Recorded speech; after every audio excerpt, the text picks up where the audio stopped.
क्या आपकी फैमिली में भी ऐसे चटखोरे मौजूद हैं कि जिन्हें खाना खाने के बाद भी चस्का लगाने की क्रेविंग लाजमी होती है? यानी कुछ लोगों को तो चाय की क्रेविंग होती है, कुछ को मीठे की क्रेविंग होती है और कुछ फैमिली मेंबर्स ऐसे होते हैं जिन्हें चटखारे की क्रेविंग होती है कि कुछ डिफरेंट सा आ जाए, कुछ ऐसा जायकेदार आ जाए कि बस हाथ रोकना मुश्किल हो जाए। तो आज की रेसिपी बिल्कुल ऐसी ही है। अगर आपके पास सिर्फ 2 आलू भी हैं तो आप ये मज़ेदार सी रेसिपी बना सकती हूँ और बहुत ज़्यादा इंग्रेडिएंट्स की ज़रूरत नहीं होगी। और हमेशा वही रेसिपी ज़्यादा जायकेदार बनती है जिसमें कम मसाला जात को, कम इंग्रेडिएंट्स को यूज़ किया जाए, क्योंकि उसमें जिस चीज़ को बेसिकली यूज़ किया जाता है, जो उस चीज़ की बुनियाद होती है, उसका टेस्ट भी मज़ीद इन्हेंस होता है। और आज की जो रेसिपी का बुनियाद है वो आलू है, तो क्यों ना आलू के ही टेस्ट को हम इन्हेंस करें और इतने क्रिस्पी ये आलू बनेंगे कि क्या ही कमाल होगा, पकौड़ों की भी छुट्टी करा देंगे। और स्पेशली चटखोरों की बात करें तो मेरे बच्चे तो माशाल्लाह से शायद ही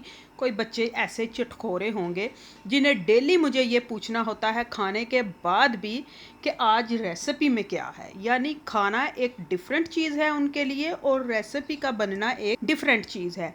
और कल जब मैं इस रेसिपी को बना रही थी तो सबसे छोटे वाले ने माशाल्लाह से, उसकी 3 साल एज है, और वो इतनी खुशी का इजहार कर रहा है और दूसरे भाई को बताने जा रहा है कि मामा रेसिपी बना रही है। और रेसिपी उससे क्लियरली बोला नहीं जा रहा तो समझ आ रही थी कि मामा लस्सी बना रही है। यानी एक से बढ़कर एक चटखोरा मौजूद है और हमेशा ही इन चटखोरों ने मुझे रेसिपी चखने के बाद थम्स अप लाजमी दिया है, हौसला अफजाई की है।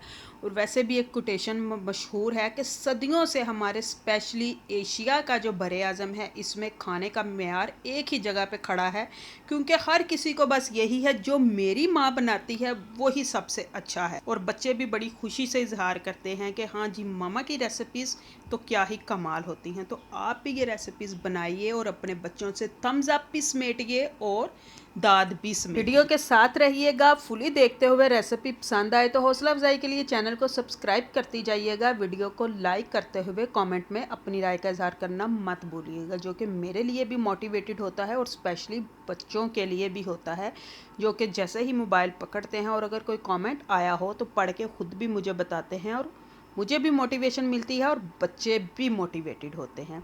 इस रेसिपी के लिए मैंने टोटल सिर्फ 2 ही आलू का यूज़ किया है। एक को मैंने बारीक कटिंग की स्लाइसिस में, ताकि जिनके पास ग्रेटर ऐसा मौजूद नहीं वो कर सकें। दूसरे की ग्रेटर के साथ की अच्छे से धो लिया, स्क्रॉच वगैरह निकाल लेने के बाद नमक, मिर्च और ज़ीरा, कुटी हुई दरदरी सुरख मिर्च ऐड कर लीजिए या मिर्च का पाउडर ऐड कर लीजिए, 2 चीज़ अवेलेबल हो आसानी से। उस 1 कप मैदे का इसमें ऐड किया, मैदा नहीं तो आप कॉर्नफ्लोर को ऐड कर सकती हैं, और 2 अदद अंडे ऐड किए। और अंडा लाजमी ऐड कीजिएगा क्योंकि अंडा इस रेसिपी को बहुत क्रिस्पीनेस देगा। और उसके बाद मैंने इसको, मैं पानी की बिल्कुल भी हमें ज़रूरत नहीं पड़ी क्योंकि हमने आलू को धोते ही उसमें मसाला जात को ऐड करना शुरू कर दिया था और उसी के साथ ही मसाला जात और आलू सारा कुछ बड़ा अच्छे से मिक्स हो गया। हाथों की मदद से मैंने मिक्स किया क्योंकि चम्मच से इतना फाइन मिक्सिंग नहीं होती जितनी अच्छी मिक्सिंग हाथों से होती है।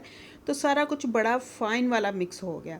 उसको मिक्स कर लेने के बाद मैंने पैन में ऑयल, घी, जो चीज़ इजीली अवेलेबल है उसको यूज़ कर सकती हैं, फुली गर्म किया और उसके बाद फ्लेम को मीडियम कर दिया, स्लो पे नहीं, मीडियम पे रख के हम अपनी इस रेसिपी को फ्राई करेंगे और खूबसूरत से गोल्डन ब्राउन होने तक दोनों तरफ से चेंज करते रहेंगे और इनको फ्राई करेंगे। और आलू भी इतने खूबसूरत से क्रिस्पी हो जाएंगे और जायका भी क्या ही कमाल का होगा। रेसिपी पसंद आए तो वीडियो को अपने फैमिली फ्रेंड्स के साथ भी लाजमी शेयर किया कीजिए ताकि वो भी ऐसी मज़े की रेसिपीज़ को एंजॉय कर सकें।